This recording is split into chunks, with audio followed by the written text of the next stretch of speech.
آج ہم آپ کا تعارف پاکستان کے ایک بدترین دشمن سے کروائیں گے۔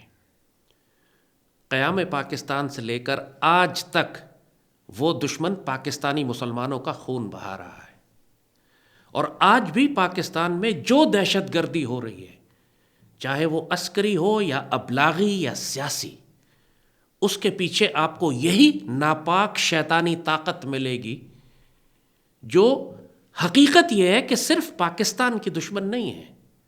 آج مسلم دنیا میں جو خون بہہ رہا ہے، جو مسلمانوں کو تکلیف پہنچ رہی ہے، جو فلسطین میں آج ایک جینوسائیڈ ہو رہا ہے، جو پچھلی 3 نسلوں سے مسلمانوں کو قتل کیا جا رہا ہے فلسطین میں اور مشرق وسطیٰ میں، اس کے پیچھے بھی یہ شیطانی دجالی طاقت ہے۔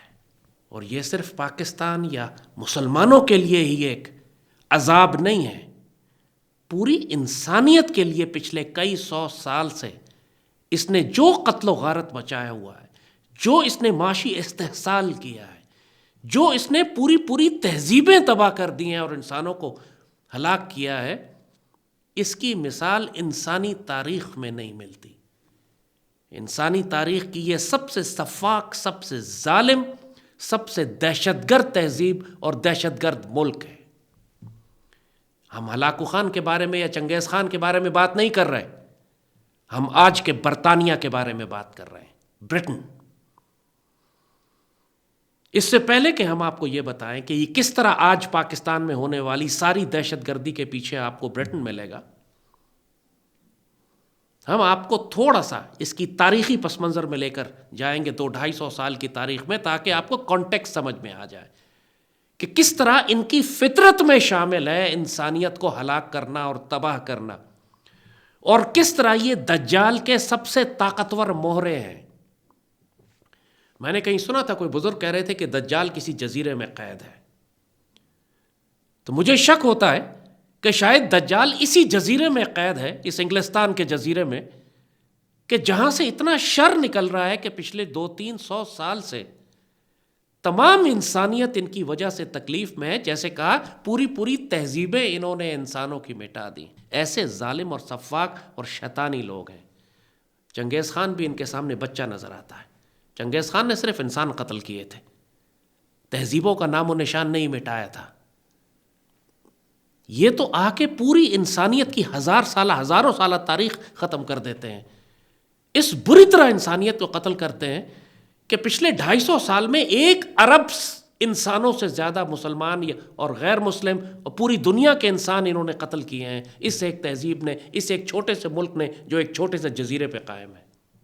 جیسے ہم نے آپ کو کہا کہ اس سے پہلے کہ ہم آپ کو برطانیہ کی وہ ساری دہشت گردی کے بارے میں بتائیں کہ جو آج وہ پاکستان کے خلاف کر رہے ہیں، یہ جو آپ روز دیکھتے ہیں پاکستان میں، چاہے وہ پی ٹی ایم کی دہشت گردی ہو، بلوچستان لبریشن آرمی کی ہو، یا تحریک طالبان کی ہو، یا پاکستان میں ہونے والا جتنا بھی اندر فرقہ وارانہ یا قومیت اور لسانیت پر مبنی جو فسادات ہیں، جو پاکستان کے خلاف ابلاغی جنگ ہو رہی ہے، جو ریاست پاکستان کو توڑنے کی سازشیں ہو رہی ہیں، ان سب سازشوں کا مرکز لندن ہے۔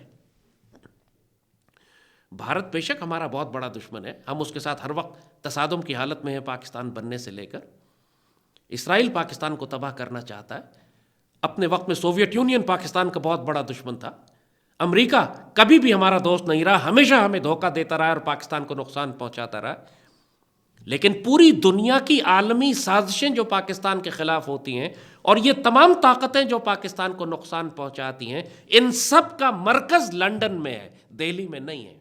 اور جیسے کہا کہ اس سے پہلے کہ ہم یہ تفصیل آپ کو بتائیں، تھوڑا سا ہم آپ کو پس منظر میں لے کے جائیں گے تاکہ آپ کو معلوم ہو کہ ہم کس تہذیب کی بات کر رہے ہیں، کس قسم کے شیطانی دجالی لوگ ہیں یہ، استغفر اللہ۔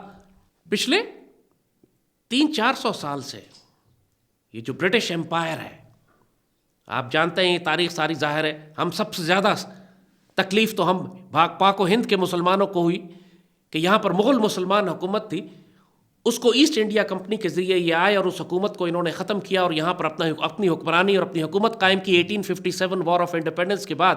اور اس کے بعد سے جو فساد انہوں نے ڈالا ہے، وہ آج تک وہ فساد چلتا چلا آ رہا ہے، آج تک انسان ہلاک ہو رہے ہیں، آج تک اس پورے خطے میں جنگیں ختم نہیں ہوئیں ان کے آنے اور ان کے فساد ڈالنے کی وجہ سے۔ آپ کو تھوڑا کانٹیکسٹ دیتے ہیں، کچھ مثالیں دیتے ہیں۔ ظاہر ہے یہ بہت بڑی تاریخ ہے، ہم صرف چند مثالیں دیں گے صرف آپ کو. آج امریکہ جو ہے آپ دیکھتے ہیں کتنی بڑی اکنامک سپر پاور ہے. پوری دنیا کی اکانومی میں امریکہ کا حصہ 25% ہے، 25%. ظاہر ہے یہ بہت بڑا حصہ ہے.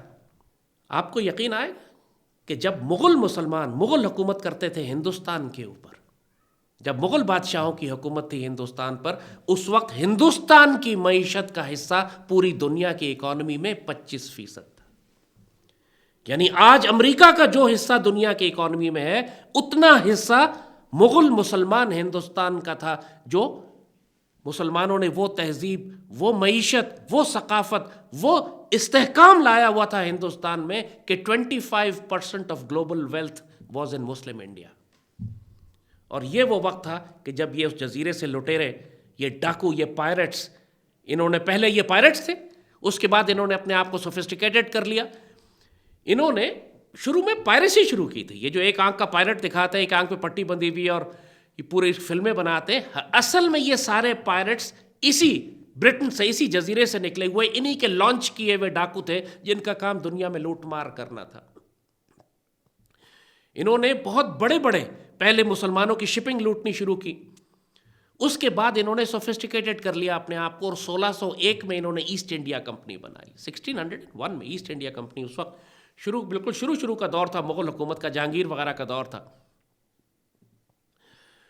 اور انہوں نے 250 سال لیے، آہستہ آہستہ آہستہ چوروں کی طرح یہ ہندوستان میں داخل ہوتے رہے.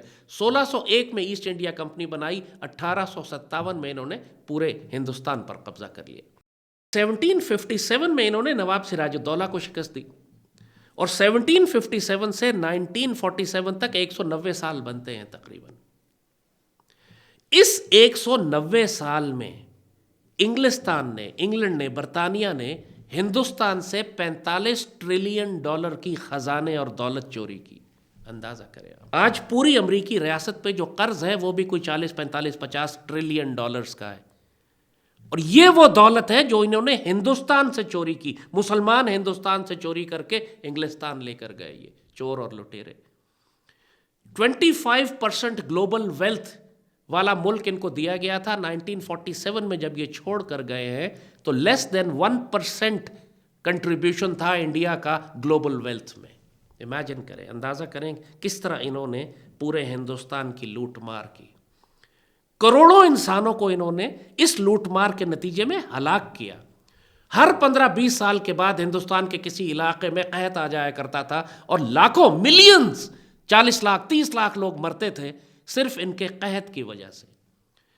انہوں نے سب سے پہلے بنگال میں قحط آیا، سراج الدولہ کا بنگال سب سے زیادہ زرخیز صوبہ تھا، اس کے فوراً بعد بنگال میں قحط آیا. پھر تھرو آؤٹ 19 سینچری، 1800 کی جو پیریڈ ہے، مسلسل قحط آتے رہے. آخری قحط بہت بڑا 1942 میں آیا کہ جب چرچل نے تمام خوراک کے ذخائر جمع کر کے رکھ لیے اور ہندوستان کے لوگوں کے لیے وہ ذخیرے کھولے نہیں. نتیجہ یہ ہوا کہ لاکھوں کروڑوں لوگ تقریباً مارے گئے اس قحط کے نتیجے میں، جو برٹش گورنمنٹ نے آرٹیفیشلی کریٹ کیا تھا تاکہ یہ غلے کے ذخائر برطانوی فوج کے کام آ سکیں جو دوسری جنگ عظیم لڑ رہی تھی.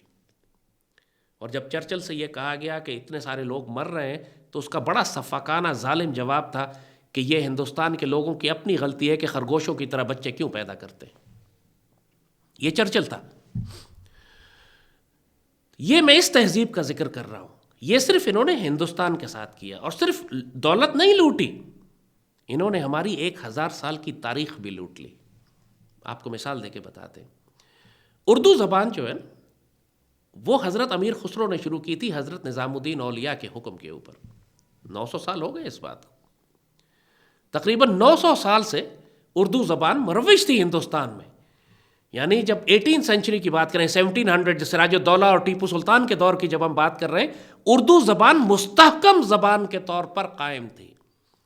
آج بھی اس زمانے میں آپ کو میر انیس اور مرزا دبیر وغیرہ کے آپ کو مرثیے اور اشعار اور شاعری ملتی ہیں. کیا شاندار شاعری ہے، اردو کی کلاس پتہ لگتی ہے آپ کو کہ کیا شاندار اردو ٹیپو سلطان کے زمانے میں ڈیولپ ہو چکی تھی. ٹیپو سلطان اردو بھی بولا کرتے تھے، فارسی ان کی زبان تھی، اردو بھی بولتے تھے. اور ظاہر ہے پھر 19 سینچری میں آپ نے دیکھا مرزا غالب کی شاعری وغیرہ کیا کمال کی شاعری ہے لٹریچر کے لحاظ سے، لینگویج کے لحاظ سے، وہ دوسری بات ہے کہ اس میں صرف ذلت اور رسوائی کا پیغام ہے، لیکن لینگویج کا آپ کو پتہ چلتا ہے کہ ایک ڈیولپڈ لینگویج تھی اردو، جو 900 سال سے ڈیولپ ہو کے ایک شاندار زبان بن چکی تھی۔ انگریزوں نے پتہ ہے کیا کیا 1757 کی وار آف انڈیپینڈنس کے بعد؟ پورے ہندوستان سے انہوں نے اردو کی تمام کتابیں جلا دی۔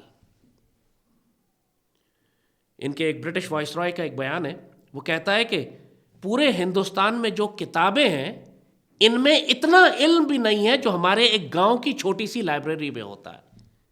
یعنی استغفر اللہ، اس کا تکبر چیک کریں۔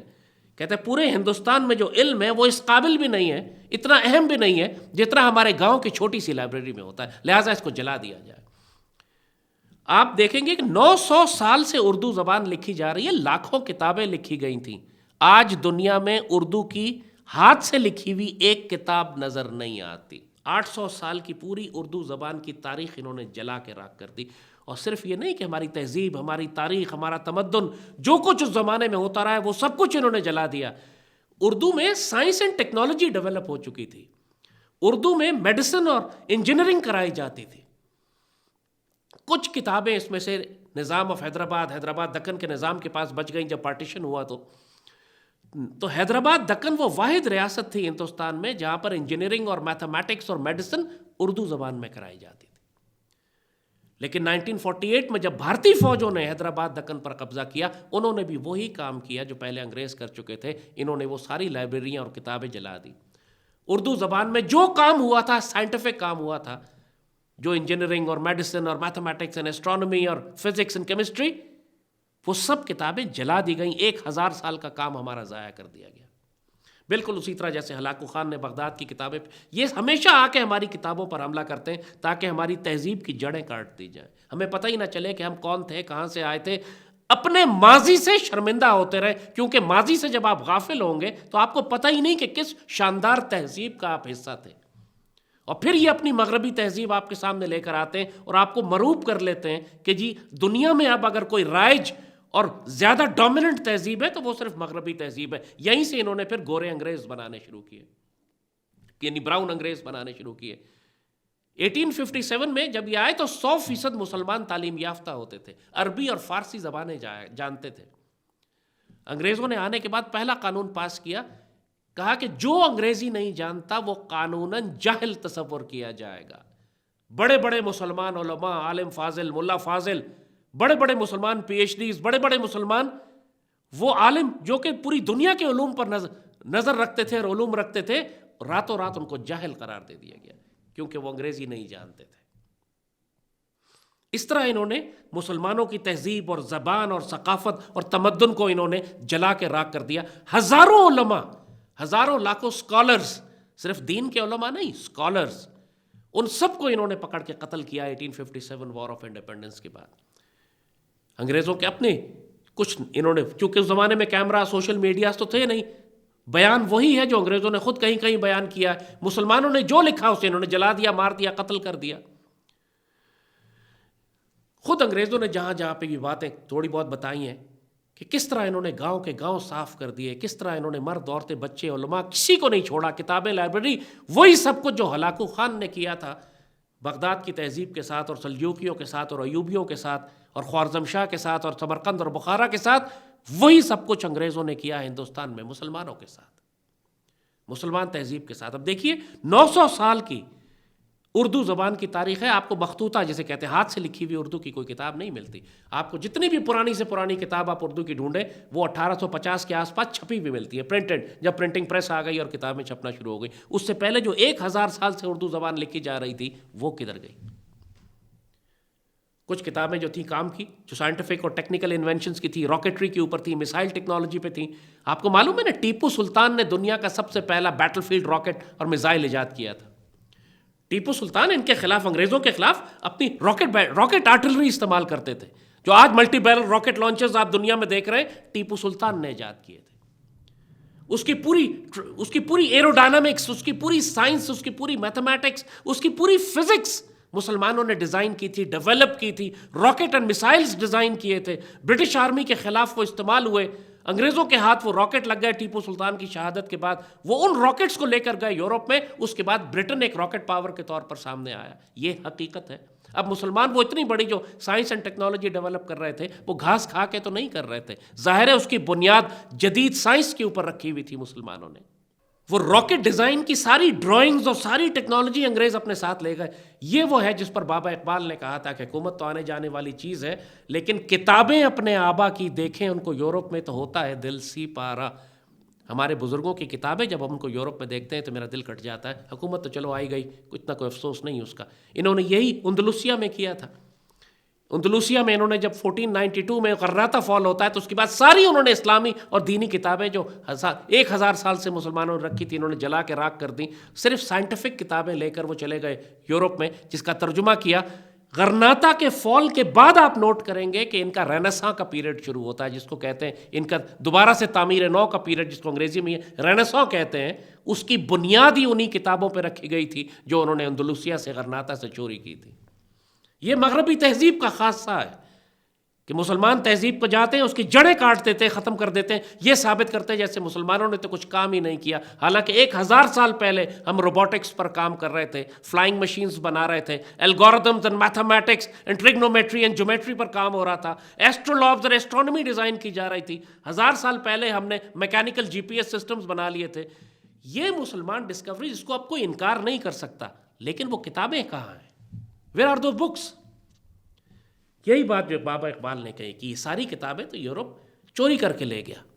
اور یہ یورپ کی فطرت ہے، یہ چور لوگ ہیں. مگر ان چوروں میں بھی جو سب سے بڑا دجال ہے وہ یہ برٹن ہے، برطانیہ. یہ بیک گراؤنڈ ہم آپ کو اس لیے دے رہے ہیں تاکہ اندازہ ہو کہ انہوں نے پاکستان اور مسلم دنیا کے ساتھ کیا کیا اور آج یہ پاکستان کے ساتھ کیا کر رہے ہیں. انہوں نے بڑے بڑے براعظموں کی، برٹن نے خاص طور پر بڑے بڑے براعظموں کی سویلائزیشن ختم کر کے رکھ دی. جیسے کہا نا کہ ہندوستان میں انہوں نے مسلمانوں کی تاریخ کے نام و نشان مٹا دیے. یہ جو آج آپ کو لاہور میں شاہی قلعہ نظر آتا ہے اور بادشاہی مسجد نظر آتی ہے اور دہلی میں آپ کو قلعہ نظر آتا ہے، یہ وہ ہے جو بچ گیا ہے. 1857 وار آف انڈیپینڈنس جب مسلمانوں کو شکست ہوئی اور انگریز غصے میں واپس آئے مسلمانوں سے انتقام لینے کے لیے، جیسے بتایا کہ انہوں نے ساری ہماری تہذیب کتابیں جلائیں، علماء اور اسکالرز کو مار دیا، ہمارے لاکھوں کروڑوں مسلمانوں کو ہلاک کیا. انہوں نے ہمارا آرکیٹیکچر، ہماری عمارتیں، ہماری مسجدیں، ہمارے قلعے بھی تباہ کر دیے. تاریخ سے نام و نشان مٹا دیا. یہ جو لاہور میں اس وقت آپ کو قلعہ نظر آتا ہے، مسجد نظر آتی ہے، یہ چھوٹا سا، اس کے ساتھ بہت بڑے بڑے سٹرکچر اور بھی ہوا کرتے تھے، بڑے شاندار محلات تھے، بڑی تاریخ تھی. انہوں نے غصے میں سب گرانا شروع کر دیے. وہ ایک آرکیولوجسٹ تھا اس زمانے میں، ان کا ایک آثار قدیمہ کا کوئی ایکسپرٹ تھا انگریزوں کا. اس نے پھر وائس رائے سے کہا، برٹش آرمی سے کہا، یار کچھ تو رہنے دو، کہ ہمیں اسٹڈی کرنا ہے ان کو، ہم نے دیکھنا ہے کہ ان کا آرکیٹیکچر کیا تھا، یہ عمارتیں کیسے بناتے تھے ہمارے علم کے لیے. تو یہ جو آپ کو اسٹرکچر بچے ہوئے نظر آ رہے ہیں وہ صرف اس لیے کہ یہ تھوڑا اسٹڈی کرنا چاہتے تھے کہ مسلمانوں کا آرکیٹیکچر ہوتا کیا ہے، ورنہ یہ پورے ہندوستان سے ہمارا نام و نشان مٹانا چاہتے تھے. اتنے فتنہ گر قوم ہے یہ نارتھ امریکہ اور کینیڈا گئے، پورے کینیڈا کے اوپر یہ تاج برطانیہ جو ہے نا، تھوڑا سا اس کا آپ کو اندازہ بتائیں، یہ دنیا کے تقریباً 40% رقبے پہ، 25 سے 40% رقبے پر ان کی حکومت تھی. اتنا بڑا گریٹ برٹن جسے ہی کہتے تھے، برٹش امپائر. فار ایسٹ میں ملیشیا سے لے کے پریکٹیکلی آسٹریلیا سے، نیوزی لینڈ سے لے کر کینیڈا تک ان کی حکومت تھی. یہ کہتے تھے ہماری سلطنت پر سورج نہیں ڈوبتا، the sun never sets on the British empire. کیونکہ ایک جگہ سورج نکلتا ہے، وہ آگے جاتا ہے، دوسرے جس علاقے پہ آتا ہے وہ بھی برٹش امپائر کے پاس. اور اس ساری برٹش امپائر میں سوچیں، کینیڈا ان کے پاس تھا، آسٹریلیا ان کے پاس تھا، مصر سے لے کر اوپر ایسٹ افریقہ سے لے کے ساؤتھ افریقہ تک پورا مشرقی افریقہ پہ قبضہ تھا. لیکن جس کو یہ جول آف دا کراؤن کہتے تھے کہ ہمارے تاج کا جو کراؤن ہے، جو ہمارے سر پہ جو تاج رکھا ہوا ہے، وہ انڈیا ہے، وہ مسلمان ہندوستان جو انہوں نے مسلمانوں سے چھین کر جس پر انہوں نے قبضہ کیا تھا، جو دنیا کا امیر ترین ملک تھا، جس سے $45 ٹریلین چوری کیے ان حرام خوروں نے، بدذاتوں نے، اور اس کو اتنا بھوکا چھوڑ دیا کہ 200 سال کی ان کی حکومت میں کم از کم 2 کروڑ انسان بھوک سے مرے، صرف اس لیے کہ یہ ساری دولت وہاں سے نچوڑ کر اپنے یورپ اور اپنے برطانیہ لے جا رہے تھے. تو کینیڈا ان کے پاس تھا. کینیڈا کی جو انڈیجنس پاپل، جن کو ریڈ انڈینز کہتے ہیں، کینیڈین ریڈ انڈینز، ان کی پوری نسل ہی ختم کر دی. ایک ان کے دوسرے یورپین، یہ خود بھی پہلے تو پورے امریکہ میں بھی آئے تھے، پھر امریکہ میں سول وار وغیرہ ہوئی، باقی کام امریکیوں نے کر دیا. 30 کروڑ سے زائد ریڈ انڈینز مارے ان لوگوں نے، انگریزوں نے اور امریکیوں نے مل کر. سوچئے نارتھ امریکہ، کینیڈا اور ساؤتھ امریکہ، ان کے تو انڈینز ختم ہی ہو گئے، انڈیجنس پاپولیشن جسے کہتے ہیں. جس طرح اسرائیل آج پورے فلسطین کو مار مار کر قتل کر کے پھیلتا چلا جا رہا ہے. اگر آپ نقشہ دیکھیں امریکہ کا، پوری 19 سینچری بالکل اسرائیل کی طرح اسی طرح پھیلتے ہوئے آئے ہیں. اور انہوں نے سارے امریکہ کے اندر جو ریڈ انڈینز تھے کروڑوں کی تعداد میں مارے. یہی کام انگلینڈ جو ہے وہ کینیڈا میں کر رہا تھا، یہی کام انگلینڈ آسٹریلیا میں کر رہا تھا. اتنا بڑا آسٹریلیا ایک کانٹیننٹ ہے پورا، کیا وہ خالی تھا؟ خالی تو نہیں تھا. اس میں کروڑوں کی تعداد میں ایبورجنیز رہا کرتے تھے. ایک حبشی کالے جیسے لوگ ہوتے ہیں بیچارے مسکین سے. انہوں نے قانون بنا دیا کہ ایبورجنیز انسان نہیں ہیں، ان کو فلورا اینڈ فونا میں شامل کرتے تھے، یعنی جنگلی حیات میں، کہ یہ جنگلی جانور ہیں اور جنگلی پودوں کے ساتھ ان کا حساب کتاب ہوگا. جس طرح بندر اور لنگور اور شیر رہتا ہے ویسے ایبورجنی ہے، اس کا شکار جائز ہے. استغفر اللہ. تو ہنٹنگ پارٹیز نکلتی تھیں ان کی پوری آسٹریلیا کو صاف کرنے کے لیے، ایبورجنیز کا شکار کرتے تھے. لاکھوں کروڑوں کی تعداد میں ایبورجنیز انہوں نے شکار کیے، جیسے کسی کتے کا یا خنزیر کا شکار کرتا ہے کوئی. ان للہ. یہ برٹن انگریز کر رہا ہے. یہ کوئی اور قوم نہیں تھی، یہ خود انگریز تھے، آئلینڈ والے تھے، جزیرے والے تھے یہ خبیث. پورا نیوزی لینڈ انہوں نے اسی طرح صاف کیا، پورا آسٹریلیا اسی طرح صاف کیا، کینیڈا صاف کیا، پورا افریقہ انہوں نے اسی طرح صاف کیا. سوڈان، مصر، کتنے بڑے بڑے مسلمانوں کے ممالک ہیں، ان پر انہوں نے قبضہ کر لیا. سوڈان میں مجاہدین اٹھے ان کے خلاف 19 سینچری سے، میں ان کے خلاف بغاوت، جیسے 1857 کی وار، جگہ جگہ مسلمان ان کے خلاف اٹھتے تھے مزاحمت کے لیے. تو ان کا ایک سوڈان کا ایک بہت بڑا ان کا لارڈ تھا، لارڈ کیچنر آف خرطوم کہتے تھے اس کو. وہ مسلمان مجاہدین کی کھوپڑیاں اپنی ٹیبل پہ سجا کے رکھتا تھا، کسی میں اپنا قلم لگاتا تھا، کسی میں دوات رکھتا تھا کہ لکھنے کے لیے کام آئے گا. سووینئرز اس نے مسلمانوں کی کھوپڑیاں رکھی ہوئی تھیں ان مجاہدین کی جو اس کے خلاف مزاحمت کرتے تھے. فطرتاً اس طرح کے خبیث لوگ ہیں، اس طرح کے ناپاک لوگ ہیں. جیسے کہا نا، پوری انسانیت ان سے تکلیف میں تھی. جہاں جاتے تھے یہ کولونائز کرنے کے لیے، ایسٹ انڈیا کمپنی، کہیں ویسٹ انڈیا کمپنی، تو ہڈسن بے کمپنی، انہوں نے مختلف کمپنیز بنائی ہوئی تھیں ٹریڈنگ سو کالڈ. جو نکلتے تھے اس علاقے پہ جاتے تھے، وہاں کے لوگوں کو divide and rule and conquer ان کا طریقہ ہوتا تھا. ایک قوم کو دوسرے سے لڑوایا، دوسرے کو تیسرے سے لڑوایا، آپس میں پھوٹ ڈلوائی، غدار خریدے، میر جعفر خریدے، میر صادق خریدے، حکمرانوں کے خلاف بغاوت کی. آتے تھے مسکین بن کر کے، ہم نے تجارت کرنی ہے، ہمیں صرف تجارت کے لیے جگہ چاہیے تھوڑی سی. آہستہ آہستہ سازشیں کر کے بادشاہ کو قتل کرواتے تھے، اپنے لوگ لے کر آتے تھے، میر جعفر، میر صادق جیسے لوگ. پوری دنیا میں یہی سازشیں تھیں ان کی. اس میں اسپیشلسٹ ہیں یہ. دجال کی واقعی شیطان کی اگر کوئی انسانی شکل ہو سکتی ہے تو یہ برطانیہ، انگلینڈ، انگریز لوگ جو ہیں. یہ تاریخ ہم اچھی طرح جانتے ہیں کہ کس طریقے سے انہوں نے بالکل ایک جزیرے، کچھ کشتیوں میں بیٹھ کر آئے تھے کہ ہم نے تجارت کرنی ہے. 250 سال لیے انہوں نے سازش کرتے کرتے کرتے کرتے پورے ہندوستان پر قابض ہو گئے 1857 میں. اور اس کے بعد جو لوٹ مچائی ہے انہوں نے، جیسے کہا، تمام خزانے اور دولت نکال کر لے گئے. اور صرف وہی نہیں، وہی بات جو اصل تکلیف ہے کہ ہماری 1000 سال کی تاریخ کو، اردو زبان کو، ہماری تہذیب کو، ہمارے تمدن کو، ہماری ریسرچ کو، ہماری سائنٹیفک ڈیولپمنٹس کو، اردو میں جو زبان میں جو کام ہم نے کیے تھے ان سب کو بھی ایکچولی فزیکلی آگ لگا کے جلا کر چلے گئے. اور ہمیں یہ بتایا کہ تم لوگ سب جاہل تھے 1000 سال سے، تم لوگوں نے نہ کوئی سائنٹیفک ڈسکوری کی، نہ تم نے کوئی چیز ایجاد کی، تم لوگ تو جاہل ہو. تہذیب سیکھنی ہے تو ہم انگریزوں سے سیکھو. یہ ہم سب جانتے ہیں کہ انہوں نے ہمیں ایک نیا تعلیمی نظام دیا، ہمیں انہوں نے نیا جوڈیشل سسٹم دیا. کیا 1000 سال سے مسلمانوں کے پاس کوئی تعلیمی نظام نہیں تھا؟ کوئی ہمارے پاس کوئی جوڈیشل سسٹم نہیں تھا؟ کوئی ہمارے پاس کوئی تہذیب نہیں تھی؟ وہ سب کہاں چلی گئی؟ سب انگریز کیسے بن گئے؟ یہی سب کچھ انہوں نے کینیڈا میں کیا، یہی انہوں نے جیسے بتایا آپ کہ آسٹریلیا میں کیا، یہی افریقہ میں کیا انہوں نے.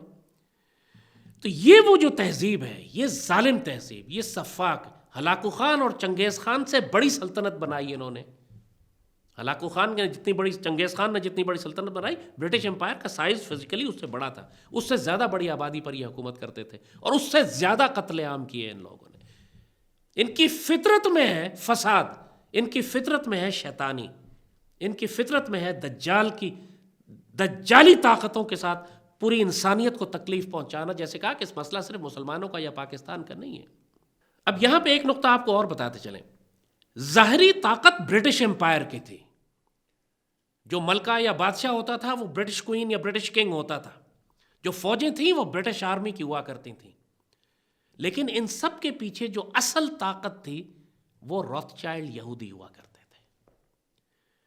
جو روتھ چائلڈ یہودی ہیں وہ اصل میں بینکر تھے کراؤن کے، یعنی اس پوری تاج برطانیہ کے جو بینکرز تھے وہ روتھ چائلڈز تھے.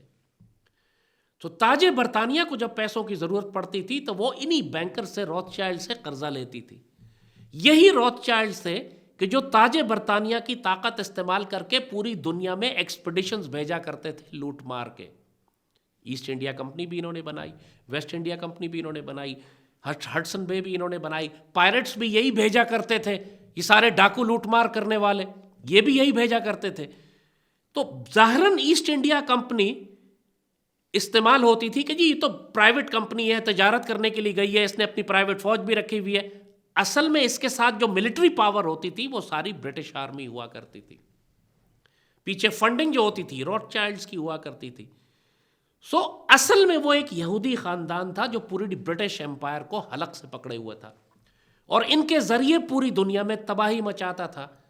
خود یہ انگریز بھی کماتے تھے اور کھاتے تھے اور دنیا پر حکومت کرتے تھے، لیکن اصل دولت جو کماتا تھا وہ روتھ چائلڈ خاندان پیچھے کمایا کرتا تھا. یہ یہودی بینکرز تھے جن کے بارے میں اللہ قرآن میں فرماتا ہے کہ شیطان نے ان کو چھو کر باولا کیا ہوا ہے. اب آپ کو سمجھ آئی کہ کیوں شیطان ان کے بارے میں اللہ نے فرمایا کہ شیطان نے ان کو چھو کے پاگل کیا ہوا ہے؟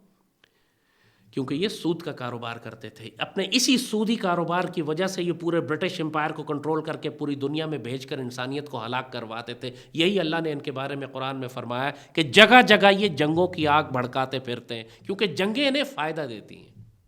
جنگ ہوتی ہے تو ملک آتے ہیں ان کے پاس قرضہ لینے کے لیے، جنگ لڑنے کے لیے، پھر یہ دونوں سائڈ فنڈ کرتے ہیں، دونوں سائڈ سے سود کماتے ہیں، بیچ میں کروڑوں انسان مارے جاتے ہیں اور یہ بیچ میں اپنے مقاصد اور بھی نکالتے ہیں، جیسے انہوں نے پہلی جنگ عظیم میں کیا.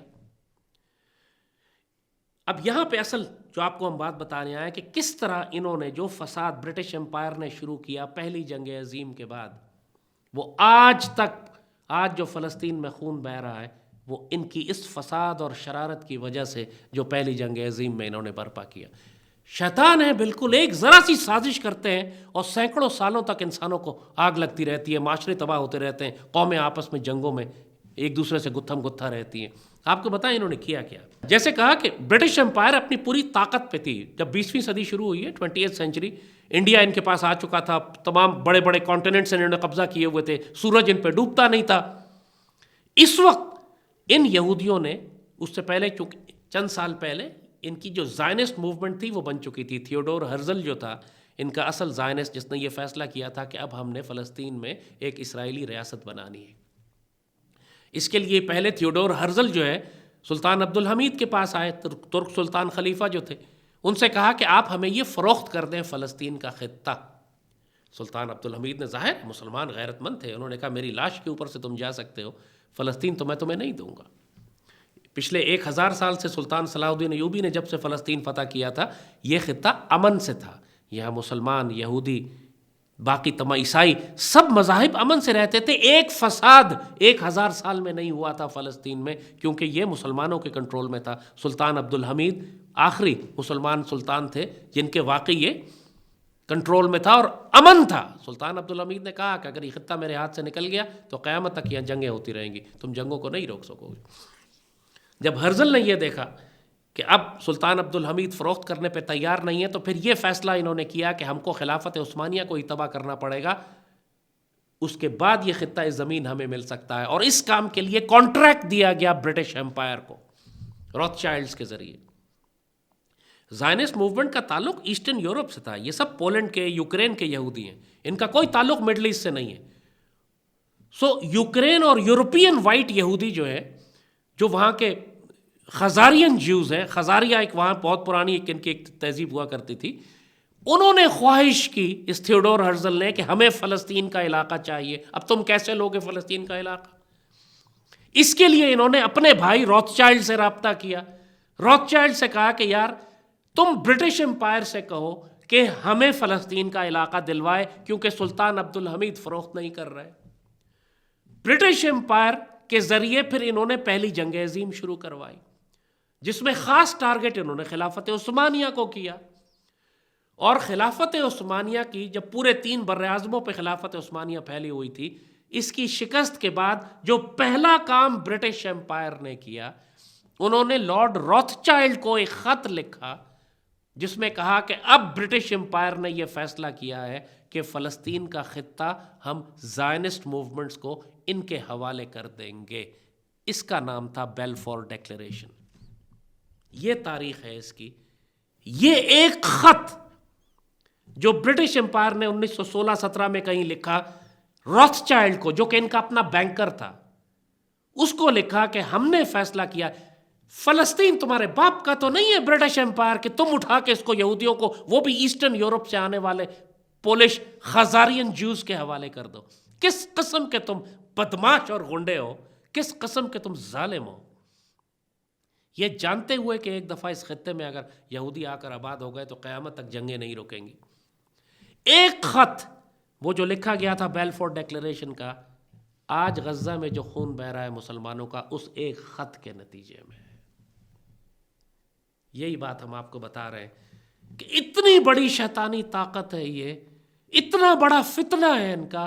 ایک ذرا سا ایک فساد ڈالتے ہیں, چھوٹی سی لکیر کھینچتے ہیں, چھوٹا سا دستخط کرتے ہیں, ایک خط لکھتے ہیں اور پوری دنیا میں آگ لگ جاتی ہے. اتنا بڑا فتنہ ہے ان کا. استغفر اللہ. پاکستان کی جانب آئے.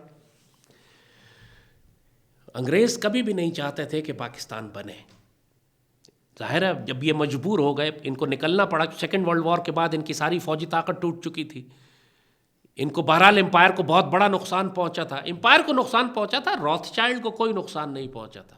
برٹش امپائر کے ساتھ جو مرضی ہوتا رہے, چھوٹی ہو بڑی ہو, اس کی فوجیں مرے, برٹش سٹیزنز مرے, شہری مرے, روتھ چائلڈ کو کوئی فرق نہیں پڑتا, نہ برٹش کراؤن کو فرق پڑتا. یہ سارے ایک ہی فیملی, آپس میں سارے شیطان اور دجال کے لوگ ہیں.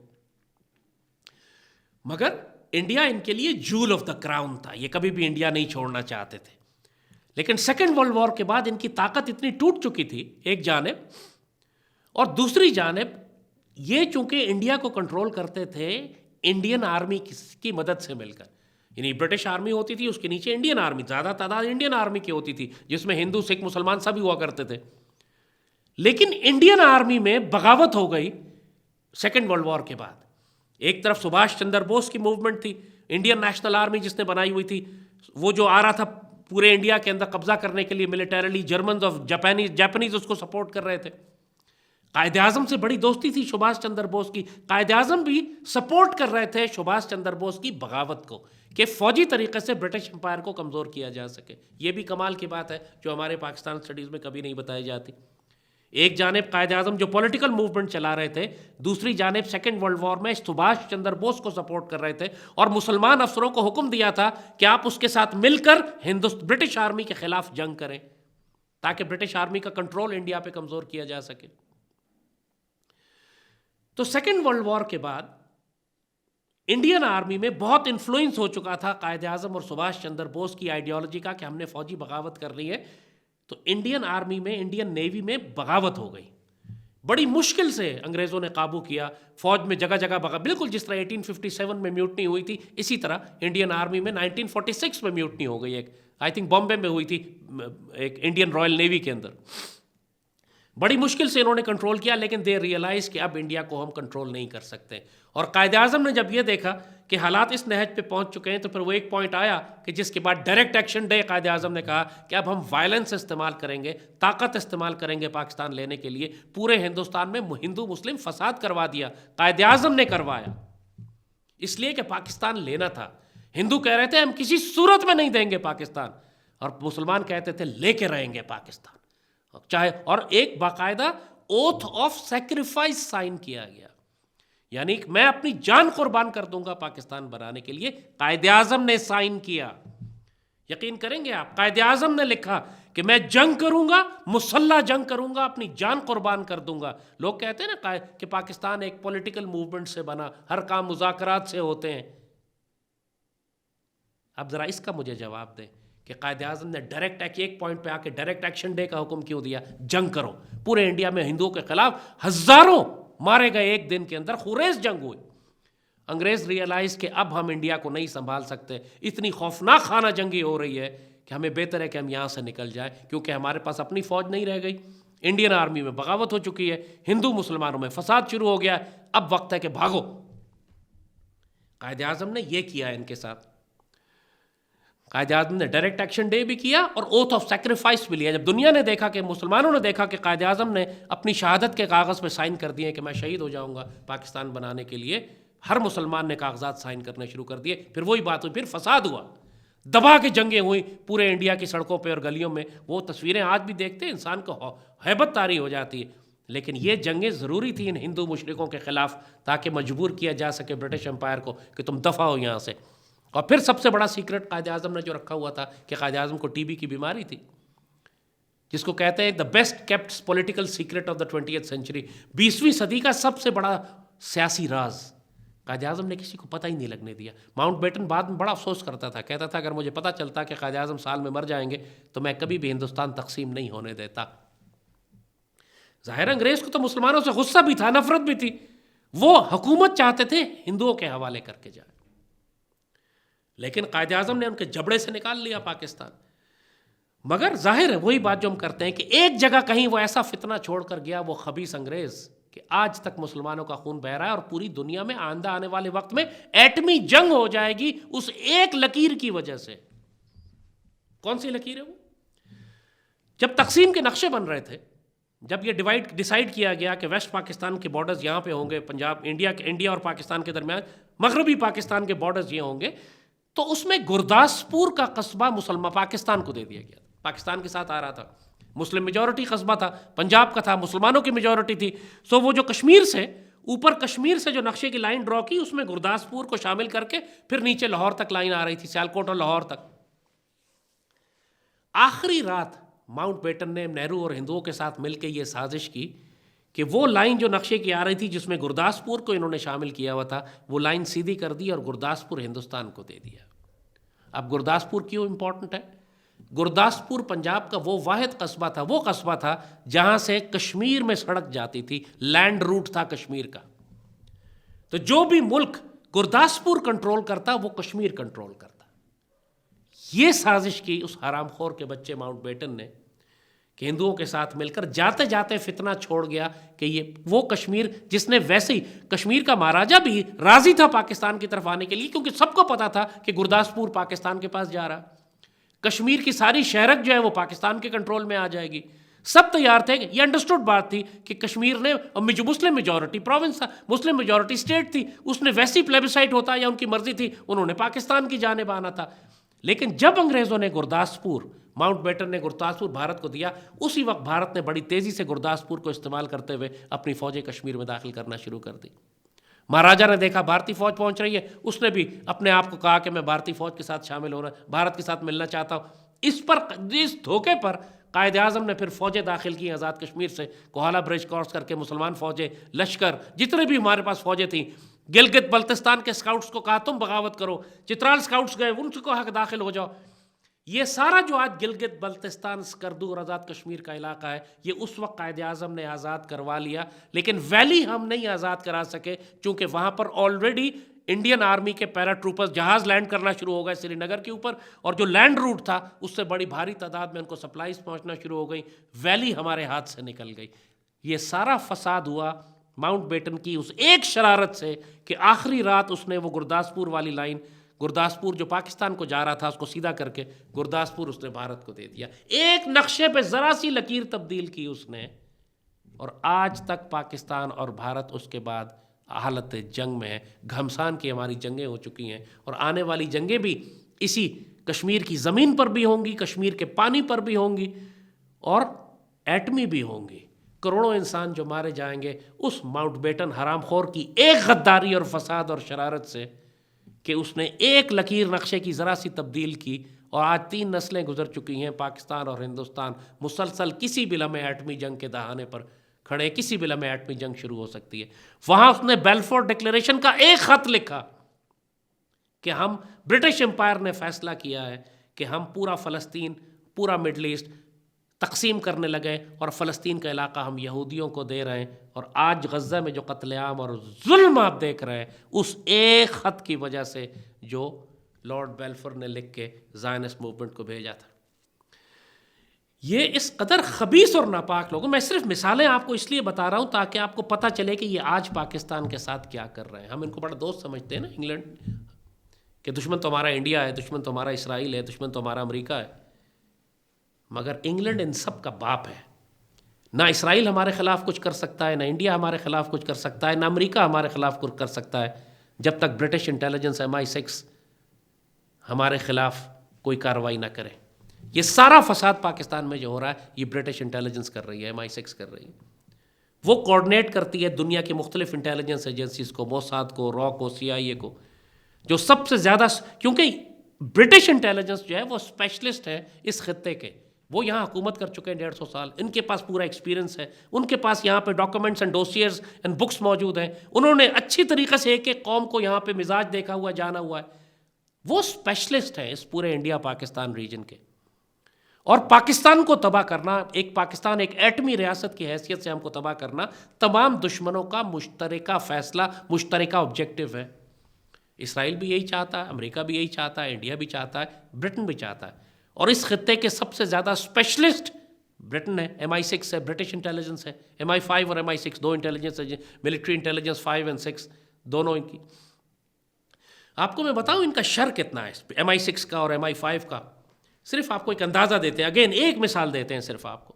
پہلی جنگ عظیم میں ظاہر ہے خلافت عثمانیہ کے خلاف انہوں نے جنگ برپا کرنی تھی. تو خلافت عثمانیہ کا جو سب سے بڑی اتھارٹی تھی مسلم ورلڈ میں وہ یہ تھی کہ وہ خادم الحرمین الشریفین تھے. حرمین شریف، یہ جو خطاب ہے خادم الحرمین شریفین، یہ اصل میں خلیفہ کا خطاب ہوا کرتا تھا، عثمانی خلافت کا خطاب تھا. یہ حرمین ان کے پاس تھا. ظاہر ہے حرمین جس کے پاس ہوتا ہے مسلم دنیا میں اس کی بڑی اتھارٹی اور عزت اور مقام بن جاتا ہے. تو انگریزوں نے یہ فیصلہ کیا کہ جب ہم نے ترکی کو توڑنا ہے، خلافت عثمانیہ کو تباہ کرنا ہے، خلافت کو ایبالش کرنا ہے، تو پھر یہ مکہ اور مدینہ ہم کس کو دیں، کس کے حوالے کریں. اس کے لیے انہوں نے 19 سینچری کے شروع میں پہلی جنگ عظیم کے آس پاس پہلے انہوں نے ایک عورت بھیجی، گرٹروڈ بیل. اس کے اوپر ایک فلم بھی بنائی ہے بڑی مشہور، انہوں نے، باقی اگر دیکھ سکیں دیکھیں، دا کوئین آف دا ڈیزرٹ کے نام سے.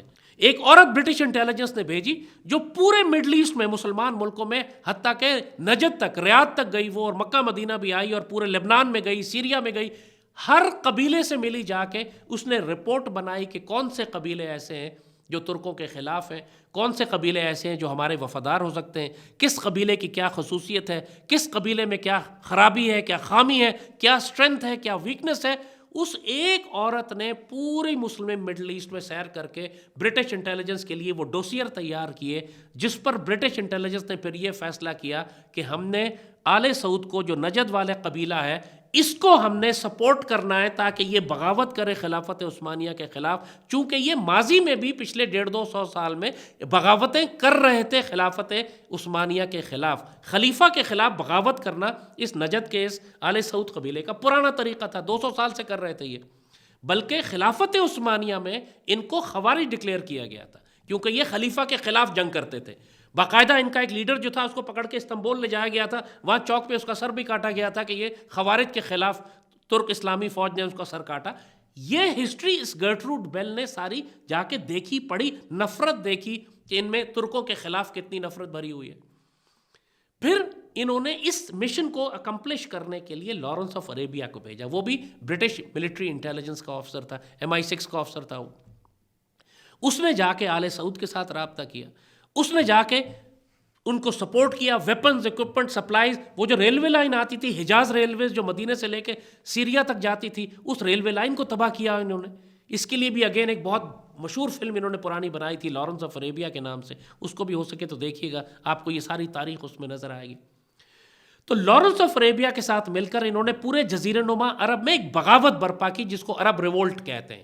یہ ایک آدمی کر رہا تھا، لارنس آف عربیہ. اس نے یہ قبائل کو ساتھ میں لایا، اور جو مکہ کا گورنر تھا جس کو شریف مکہ کہا جاتا تھا، اس کو انہوں نے یہ کہا کہ ہم تم کو بعد میں عربوں کا بادشاہ بنائیں گے، یعنی عرب مملکت ہم بنانے جا رہے ہیں.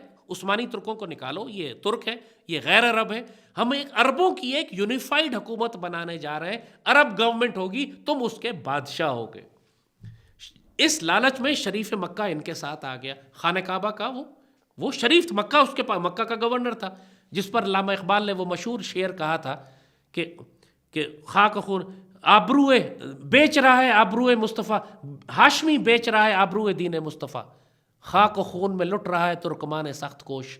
اقبال بابا نے بالکل اسی بغاوت کے اوپر عرب ریولٹ پہ یہ شعر کہا تھا کہ جو ہاشمی ہے، جو شریف مکہ ہے، وہ سید کہتا تھا اپنے آپ کو، میں ہاشمی ہوں، وہ بیچ رہا ہے آبرو دین مصطفیٰ، اور جو ترکمان سخت کوش ہیں، جو ترک ہیں، وہ بیچارے شہید ہو رہے ہیں بری طرح سے۔ تو یہ ساری بغاوت جو انہوں نے کرائی، اس کے نتیجے میں انہوں نے آل سعود کو لا کر سعودی عرب پہ حکمران بنایا، اور جو شریف مکہ کے بیٹے تھے بعد میں اس کو شریف مکہ کو دھوکہ دیا، انہوں نے کہا جی ہم تو ایسی کوئی ہم عرب ایک ریاست نہیں بنا رہے، ہم یہاں 20 ارب ریاستیں نکال رہے ہیں۔ انہوں نے لٹرلی ٹیشو پیپر کے اوپر نقشے بنائے، ایک انہوں نے کہا سیریا یہ ہے، لیبنان یہ ہوگا، تو جارڈن یہ ہوگا، تو فلسطین کا علاقہ ہم نے یہودیوں کو دے دیا، یہ علاقہ جو ہے سعودی عرب یا آل سعود کو دے دیں گے۔ انہوں نے ایکچولی ٹیشو پیپر کے اوپر نقشے اور جھنڈے بنا کر ان ملکوں کے حوالے کیے کہ یہ تمہارا۔ شریف مکہ کا ایک بیٹا جو تھا وہ جارڈن کا بادشاہ بن گیا، دوسرا بیٹا عراق کا بادشاہ بن گیا، اس کو انہوں نے وہاں بھیج دیا مکہ سے نکال کے، اور مکہ اور حرمین جو تھے، جو حجاز کا علاقہ تھا، وہ انہوں نے آل سعود کو اس قبیلے کو دے دیا جس کو ترک سلطان خوارج کہا کرتے تھے۔ اب یہ تاریخ ہے۔ یہ جو اس وقت جارڈن میں جو بادشاہ حکومت کر رہا ہے، یہ جو اس وقت شاہ حسین ہے، یہ اس شریف مکہ کا، وہ جس کے بارے میں اقبال نے کہا تھا آبرو بیچ رہا ہے آبرو دین مصطفیٰ، تو یہ اس کا پوتا ہے، پوتا یا پڑ پوتا ہے، مطلب وہی فیملی، اس کا سن یا گرینڈ سن یا گریٹ گرینڈ سن ہے، وٹ ایور۔ تو یہ ابھی بھی جارڈن کا اگر آپ نام دیکھیں تو اس ملک کا نام ہے دا ہاشمائٹ کنگڈم آف جارڈن۔ یہ کہتے ہیں ہم ہاشمی ہیں، ہاشمائٹ کنگڈم آف جارڈن۔ یہ وہی ہاشمی ہیں جن کے بارے میں اقبال نے کہا تھا ہاشمی بیچ رہا ہے آبرو دین مصطفیٰ، اور آج بھی بیچ رہے ہیں آبرو دین مصطفیٰ، یہ پورا خاندانی نسل در نسل۔ تو یہ صرف مثال بتانے کی آپ کو صرف یہ تھی کہ آپ صرف یہ دیکھیں کہ برٹش انٹیلیجنس MI6 کا فتنہ کتنا بڑا ہے۔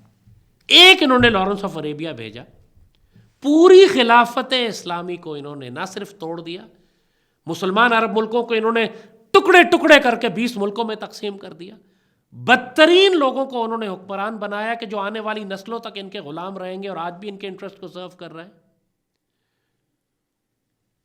کس طریقے سے استغفر اللہ، اور اسرائیل کو جو انہوں نے فلسطین کا علاقہ دے دیا، آج جو خون بہہ رہا ہے فلسطین میں، اسی ناپاک برطانیہ کی وجہ سے، ان ذلیل لوگوں کی وجہ سے سیدی رسول اللہ کی پوری امت تکلیف میں ہے، چاہے کشمیر ہو چاہے فلسطین ہو۔ یہ سارے فتنے اس تاج برطانیہ، اس ملکہ الزبتھ تو ملکہ وکٹوریہ، اس جتنے بھی ان کے بادشاہ گزرے ہیں، ان ذلیلوں کی وجہ سے، کمینے جو دجال کے صحیح نمائندے ہیں اس دنیا میں، اس بری طرح سے انسانیت کو انہوں نے ہلاک کیا اور کر رہے ہیں، اور ایسا فتنہ کھڑا کرتے ہیں جیسے کہا کہ 100 سال تک وہ فتنہ ختم ہونے کا نام نہیں لیتا اور کروڑوں انسان ہلاک ہو جاتے ہیں۔ ایک بیلفور ڈکلیریشن، ایک لارنس آف عربیہ، ایک گرداسپور کی لائن، اور دیکھیں قیامت تک یہ فتنے کھڑے ہوئے، ختم ہونے کا نام نہیں لیتے۔ اور صرف یہاں پہ نہیں، جیسے کہا کہ انہوں نے انسانوں کو ہلاک کیا اور مسلمانوں کی سلطنتیں تباہ کر دیں، پوری تہذیب 1000 سال کی ہماری ختم کر دی، انہوں نے ہمارے دین میں ایسے ایسے فتنے کھڑے کر دیے استغفر اللہ کہ جو بالکل ہمارے دین کی جڑیں کاٹنے کے قریب آ گئے۔ اگر اللہ نے حفاظت نہ کی ہوتی قرآن کی اور سیدی رسول اللہ کے دین کی اور اسلام کی، تو پھر استغفر اللہ جس قسم کی انہوں نے قیامت خیز سازش اسلام کے خلاف کی ان انگریزوں نے، اللہ نہ کرے اسلام بچتا نہیں۔ پھر سب سے بڑا فتنہ جو انہوں نے یہاں پہ شروع کیا ہے ہندوستان پاکستان کے اندر، وہ فتنہ قادیانیت ہے۔ قادیانی انگریزوں کا لگایا ہوا پودا۔ 1857 میں چونکہ جنگ آزادی تھی، مسلمانوں میں جذبہ جہاد تھا، ایون تو مسلمانوں کو شکست ہو گئی اور انگریزوں نے قبضہ کر لیا، اس کے باوجود جگہ جگہ پہ تحریک مجاہدین مختلف طرح کے انگریزوں کے خلاف مزاحمت کر رہے تھے۔ اور پھر جب خلافت موومنٹ شروع ہوئی، ترکی کے مسلمان اٹھ کھڑے ہوئے دوبارہ ترکی کی مدد کرنے کے لیے، خود پورے مسلمانوں نے جا کے، مسلمانوں کی ہمدردیاں ترک مسلمانوں کے ساتھ تھیں۔ انگریزوں کو شدید خطرہ تھا اس بات کا کہ یہ دوبارہ سے یہ جو راکھ جس کو ہم نے کنورٹ کر دیا، جس کو ہم نے جلا دیا، کہیں وہ راکھ بھڑک کے دوبارہ شعلے نہ بن جائے۔ یہ بغاوت کی تحریکیں، یہ جہاد کی تحریکیں، یہ خلافت قائم کرنے کی تحریکیں، ان سب کو توڑنے کے لیے انہوں نے ایک حرام خور کا بچہ اپنی ایک مسلمانوں کے اندر سے ایک ڈھونڈ کے ایک مولوی نکالا جو بکا ان کے ہاتھ پر، اس کو انہوں نے کہا کہ تم وہ سارے عقائد جو مسلمانوں کے ہیں، جو آگے انگریزوں کے لیے خطرہ ہو سکتے ہیں، تم ان سارے عقائد کی جڑ کاٹنے کی کوشش کرو۔ اس نے آنے کے بعد پہلے تو دعویٰ ختم نبوت پر حملہ کیا، کہا میں نبی ہوں۔ اس کے بعد چونکہ خلافت سے خطرہ تھا، یہ معلوم تھا، انگریز بہت اچھی طرح ہمارا دین جانتے ہیں، وہ جانتے ہیں کہ سیدی رسول اللہ نے فرمایا تھا کہ ظالم جابر بادشاہتوں کے بعد خلافت علی منہاج النبوہ قائم ہوگی. تو انہوں نے حرام خور کے بچے بدذات سے کہا کہ تم خلافت کا اعلان بھی کر دو. تو مرزا غلام احمد قادیان نے کہا جی میں خلیفہ بھی ہوں، اب ہماری خلافت جاری ہے. آج بھی دیکھیں اس کا جو کذاب ہے ان کے، وہ اپنے آپ کو خلیفہ کہتے ہیں. یہ تم کس جگہ کے خلیفہ ہو بھائی؟ کون سے گٹر کے خلیفہ ہو تم حرام خور؟ خلافت تو اسلام کی ہوتی، مسلمان کی ہوتی ہے. انہوں نے اس کو بھی ہائی جیک کرنے کی کوشش کی، ختم نبوت پر بھی حملہ کیا، خلافت کو بھی ہائی جیک کر لیا تاکہ مسلمان کبھی اصل خلافت کی تحریک نہ چلا سکیں. بار بار یہ خلافت کو ہائی جیک کرنے کی کوشش کرتے ہیں. اسی لیے بعد میں انہوں نے داعش کریٹ کی عراق میں، ابھی چند سال پہلے اس نے بھی خلافت کا اعلان کیا تھا. یہ ہر جگہ جعلی خلیفے تیار کرتے ہیں. مقصد ان کا یہ ہوتا ہے کہ جو اصل سیدی نے جو بشارت دی ہے خلافت علی منہاج النبوہ وہ نہ آ سکے. اور تیسرا کام، جب ان کو پتا تھا مسلمانوں کا یہ عقیدہ ہے کہ جب ایک مسلمان فوج شام پہنچے گی تو وہاں پہ عیسیٰ علیہ السلام سے ملے گی اور وہاں پہ جا کر یہ دجال کو قتل کرے گی، تو عیسیٰ علیہ السلام نے بھی آنا ہے. تو اسی مرزا غلام احمد قادیان کو انہوں نے کہا کہ تم یہ بھی اعلان کر دو کہ تم عیسیٰ علیہ السلام ہو. استغفر اللہ، انا للہ و انا الیہ راجعون. تو یہ بدذات اپنی ذات میں سب کچھ بن گیا. کہتا جی میں نبی بھی ہوں، میں مہدی بھی ہوں، میں عیسیٰ علیہ السلام بھی ہوں، میں خلیفہ بھی ہوں، پورا پیکج ہے میرے پاس، تاکہ مسلمان پوری دنیا کے کنفیوز ہو جائے کہ جو ہمیں بشارتیں آخری زمانے کی دی گئی تھیں وہ تو پوری ہو گئیں. اس نے فتنہ تو پھیلایا، آج بھی لاکھوں لوگ اس کے پیچھے چل پڑے ہیں. اتنا بڑا ظاہر ہے کہ انگریزوں کا کاشتہ پودا ہے. اس کو پھر سارا ان کا جو بیس ہے، ان کا ہیڈ کوارٹر ہے، ان کا سارا کام ہے وہ لنڈن میں چلتا ہے. یہ واحد وہ سو کالڈ جو پریٹینڈ کرتے ہیں کذاب، یہ اسرائیل ان کو سر پہ بٹھاتا ہے کیونکہ یہ مسلمانوں کے درمیان فتنہ ہے، مسلمانوں کی جڑیں کاٹنے کا کام کرتے ہیں. یہ دیکھیں کتنا بڑا فتنہ ہے انگریز. صرف یہی نہیں کہ انہوں نے ہماری حکومت لے لی اور ہماری کتابیں جلا لی، ہمارے علماء کو مار دیا، اردو زبان ختم کر دی، ہم پہ انگریزوں کا نظام مسلط کر دیا، کروڑوں قتل کر دیے. انہوں نے ہمارے دین پر نقب لگائی، انہوں نے ہمارے دین کی جڑ کاٹنے کی کوشش کی. انہوں نے بالکل ہی بنیاد، وہ جو سارے عقائد ہمارے جو آخری زمانے کے تھے کہ امام مہدی نے تشریف لانا ہے، حضرت عیسیٰ نے تشریف لانا ہے، خلافت علی منہاج النبوہ ہوگی اور جہاد ہوگا. عیسیٰ علیہ السلام حضرت امام مہدی آ کر جہاد کریں گے، غزوہ کریں گے، غزوۃ الہند کریں گے، غزوۃ الشام کریں گے. مرزا غلام احمد قادیان نے یہ فتویٰ جاری کر دیا کہ آج کے دور میں جہاد کینسل ہو چکا ہے، اب صرف جہاد قلم سے اور زبان سے کیا جائے گا، تلوار نہیں اٹھائی جائے گی. یہ دیکھیں کتنا بڑا فتنہ. یہ دین کو ہمارے کتنا سمجھتے ہیں. یہ سارا فتنہ برطانیہ کا، برٹش انٹیلیجنس MI6 کا کھڑا کیا ہوا. امیجن کریں کتنی ناپاک اور ذلیل انٹیلیجنس ایجنسی ہے. یہ اپنا کام کرتی ہے. شیطان کی اگر کوئی انٹیلیجنس ایجنسی ہو سکتی ہے تو یہ برٹش انٹیلیجنس ہے. MI6 MI5 CIA بچے ان کے آگے، موساد بچے ان کے آگے، انڈین راب بچے ان کے آگے. جو اصل ان ساری انٹیلیجنس ایجنسیوں کے باپ ہیں جن کو صحیح معنوں میں دجال چلاتا ہے، وہ برٹش انٹیلیجنس MI6 MI5 ہے. دیکھ آپ کو یہ میں نے صرف یہ بیک گراؤنڈ بتایا، دیکھیں کتنی بڑی تباہی انہوں نے دنیا میں، مسلمان دنیا میں اور پاکستان میں، ہمارے دین میں کتنے بڑے بڑے فتنے کھڑا کیے. یہ ایک ذلیل لوگ ہیں، خاص شیطان کے آدمی ہیں جن کو قرآن کہتا ہے یتخبط الشیطان من المس، شیطان نے ان کو چھو کر پاگل کیا ہوا ہے. ظاہر ہے دجال کی بھی تو کوئی فورس ہے، دجال کی بھی تو کوئی ٹیم ہے. اور یہ برطانیہ، اور پھر برطانیہ کا جو ڈپلائنگ آرم ہے جو ساری اپنی سازشوں کو دنیا میں ڈپلوائے کرتا ہے، وہ MI6 اور MI5. یہ بیک گراؤنڈ ہم نے آپ کو دیا ہے. اب ہم آپ کو یہ بتاتے ہیں کہ آج یہ پاکستان کو کس طرح تکلیف پہنچا رہے ہیں. آج پاکستان میں جو دہشت گردی ہو رہی ہے اس کے پیچھے یقینی طور پر بھارتی انٹیلیجنس بھی ہے، اسرائیلی موساد بھی ہے، CIA بھی ہے، افغانستان کے اندر بھی دہشت گرد بیٹھے ہوئے ہیں. لیکن اس سارے گلوبل آپریشن کو پاکستان کے خلاف کوآرڈینیٹ کر کے ڈپلوائے کرنا، پلان کرنا، اس کو پوری دنیا میں پھیلانا اور پاکستان کے لیے مشکلات کھڑی کرنا، یہ سارا کام برٹش انٹیلیجنس MI6 اور MI5 کا ہے. دیکھیے پاکستان، جیسے آپ کو یہ بات ہم نے بڑی واضح بتائی کہ گریٹر اسرائیل کے راستے میں اگر کوئی طاقت اس وقت کھڑی ہوئی ہے تو یہ پاکستان ہے. اسرائیل نے مڈل ایسٹ کے مسلمان ملکوں کو یا کمپرومائز کر لیا، جیسے مصر کو اور جارڈن کو کمپرومائز کیا ہوا ہے اس نے، یا ان کو تباہ کر دیا. اب مڈل ایسٹ میں کوئی مسلمان ملک جو ہے وہ اسرائیل کی مزاحمت کرنے کے قابل نہیں بچا ہے. آپ دیکھ رہے ہیں کس بری طریقے سے مسلمانوں کو مارا جا رہا ہے، کتنے شرمناک طریقے سے یہ پوری دنیا پلان بنا رہی ہے کہ ہم نے غزہ سے مسلمانوں کو نکال کر مصر کے ریگستانوں میں یا افریقہ میں بھیج دینا ہے. اس پورے علاقے کے اوپر ٹرمپ اپنا پلازا بنانا چاہتا ہے، اپنے سی فرنٹ بنانا چاہتا ہے. بے شرمی کی کوئی حد نہیں ہے جو یہ نہ کر رہے ہو. یہ جو پوری جنگ فلسطین پر غزہ کے اوپر مسلط ہے، اس میں برٹش انٹیلیجنس پوری طرح شامل ہے، اسرائیلی انٹیلیجنس اور اسرائیلی آرمی کے ساتھ. تاج برطانیہ کے، برٹن کے پورے ریسورسز استعمال ہو رہے ہیں مسلمانوں کو قتل کرنے میں، تباہ و برباد کرنے میں. اور اسرائیل کے دفاع کے لیے جو سب سے بڑا کام ان کو کرنا ہے وہ پاکستان کو تباہ کرنا ہے، پاکستان کو ڈسمینٹل کرنا ہے. وہ پروجیکٹ 1947 میں جس کو کبھی بھی برٹن بنانا ہی نہیں چاہتا تھا، لیکن قائد اعظم نے زبردستی ان کے جبڑوں میں سے کھینچ کے نکال لیا. اس پروجیکٹ کو یہ بہت عرصے سے ڈسمینٹل کرنے کی کوشش کر رہے ہیں. پورے دنیا کی کفر طاقتیں چاہے آپس میں ان کا اختلاف کیوں نہ ہو، جب وہ پاکستان کا معاملہ ہوتا ہے تو یہاں یہ اکٹھے ہو جاتے ہیں. بھارت بھی یہی چاہتا ہے کہ پاکستان کو توڑ دیں اور یہاں اکھنڈ بھارت بنائے. یہاں ان کے انٹرسٹ کنورج کرتے ہیں اسرائیل کے ساتھ، یہاں یہ انٹرسٹ کنورج کرتے ہیں CIA کے ساتھ، یہاں یہ انٹرسٹ کنورج کرتے ہیں برٹش انٹیلیجنس کے ساتھ، MI6 کے ساتھ. ایک زمانے میں سوویت یونین کے ساتھ بھی یہی انٹرسٹ ہے، حالانکہ کولڈ وار تھی، امریکہ ایک جانب تھا، روس ایک جانب تھا، آپس میں سپوزٹلی دشمن تھے، لیکن پاکستان کے خلاف دونوں برابر تھے. پاکستان کو توڑنے میں سوویت یونین نے کردار ادا کیا، امریکہ اس میں شامل تھا پاکستان کو توڑنے میں. پھر پاکستان کے انڈسٹریل بیس کو تباہ کرنے اور ذوالفقار علی بھٹو کے ذریعے پاکستان کو تقسیم کرنے، اس سارے کام میں ہنری کسنجر اور CIA شامل تھی. اور بھارت نے اس کا فائدہ اٹھایا. اور اس سارے فساد کے پیچھے کوآرڈینیٹ کرنے کے لیے دنیا میں ابلاغی جنگ، انفارمیشن وار، ڈس انفارمیشن وار کرنے کے لیے جو ویپن پلیٹ فارم استعمال ہوتا رہا ہے وہ برٹش انٹیلیجنس کا BBC ہے، British broadcasting corporation. BBC British intelligence کا ایک انفارمیشن وارفیئر عام ہے.